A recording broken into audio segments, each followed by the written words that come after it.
Good morning. Welcome to another Simple Truth. Last week I picked up the story in 2 Kings chapter 5, right from the very beginning in verses 1 through 14 on the story of Naaman. Naaman is a Syrian commander, leader who has leprosy, and he's seeking healing for that leprosy, and he's come to Israel with a whole entourage demanding that he be healed.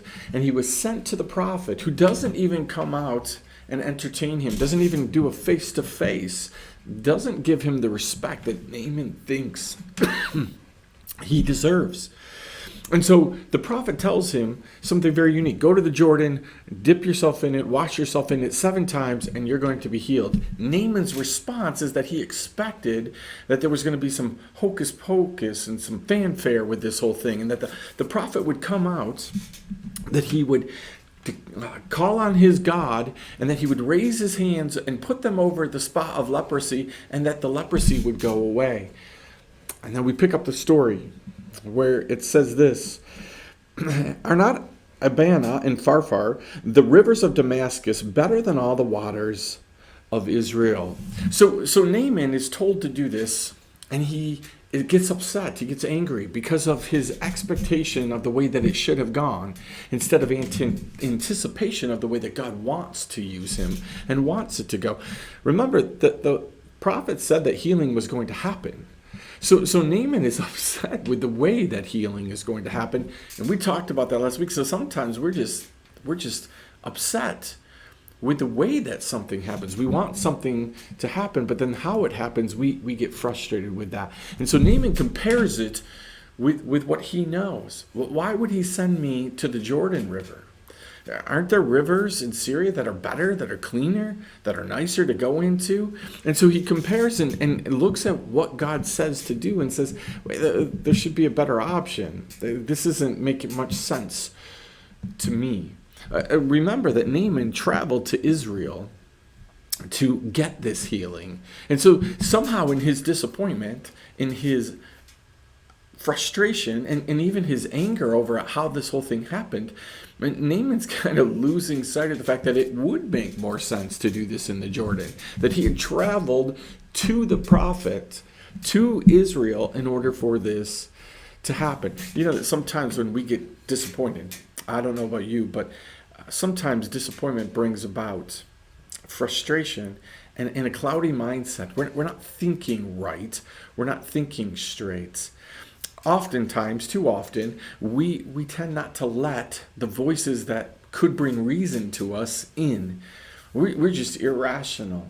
We go around with this anger and this disappointment, not listening to anybody because things didn't happen the way that we wanted to. But that doesn't mean that God doesn't send a voice of reason. I want you to remember that back in the first couple verses, there was a servant girl who started this whole process with Naaman and said to her master, hey, I wish that I wish that my master could go to the servant of God, to the prophet, and get healing. So he was willing to listen to one of his servants there. Now, Naaman's irrational again, and let's pick it up in verse 13, where it says this: But his servants came near and said to him, My father, it is a great word the prophet has spoken to you. Will you not do it? Has he actually said to you, wash and be clean? So again, Naaman is this arrogant man who has accomplished a lot of things.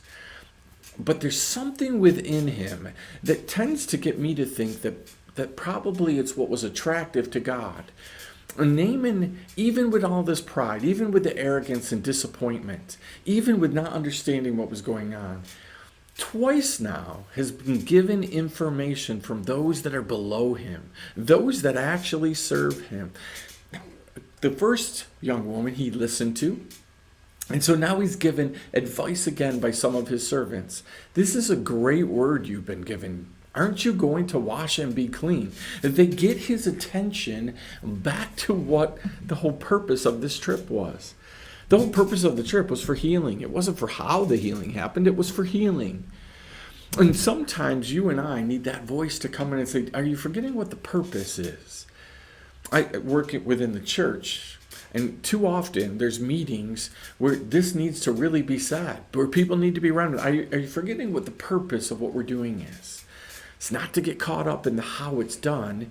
It's getting people into relationship with Jesus. So let's listen to the simplest of ideas, because maybe simplicity makes more sense than complexity. Let's listen to the complex ideas, because maybe there's wisdom in those ideas and everywhere in between. But let's not discount because of position, title, authority, power, prestige, or any of those kind of things. And so the servants come to him and they remind him, you're getting what you wanted. Think again. Start thinking right again.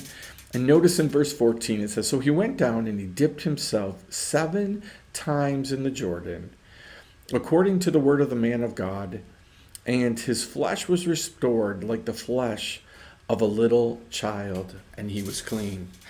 And notice that wisdom came through servants. He responded to that wisdom. He goes to the river. He does what the man of God says, and he comes out clean, like the flesh of a little child. I don't know if you've looked at your flesh lately, but mine doesn't exactly look like that of a little child. And so not only was this man healed, but he was completely restored back to almost brand spanking new. God did more than what he had expected. He just wanted the hand to be put over the area where the leprosy was and for the leprosy to be gone. But God renewed him entirely. His flesh was restored to that of a baby. Too often our expectations limit God, if that is even possible. We go to God with requests that are far less than what God wants to do for you and I. We go to him and we expect him to work this way. He doesn't, and we're disappointed because he actually does more than we could ever ask for, more than we could ever think about. And so here's the challenge this morning. We've been through this story. We're going to finish it up next week. But Naaman goes through this entire process where he humbles himself, he listens to advice, he follows that advice, he experiences disappointment because he had expectations of how it would be done. Him and his entourage of chariots and important people, his letter from the king that demanded that the king of Israel heal him, the fact that the prophet didn't even come out and talk to him, and that when he got the advice, it was advice that didn't seem to make any sense to him. There's water in Syria. Why not there? All of that together creates this expectation that brought about disappointment. But then again, on both sides, bookmarking this story is advice and wisdom from people who were lower than him, from people who were actually serving him. And both times, Naaman followed the advice. Reason, godly wisdom came about because he was willing to listen to voices that he didn't have to listen to. So I want to challenge you. Who are the voices? Where are the voices coming from that you have a tendency to maybe not listen to? Do you think of people as lower than you, less wise than you, less knowledgeable, less understanding than you? Do you discount those voices, or are you willing to listen to people? So I challenge you today to listen for the voice of God, not to be so concerned about who that voice comes through. The voice of God is consistent.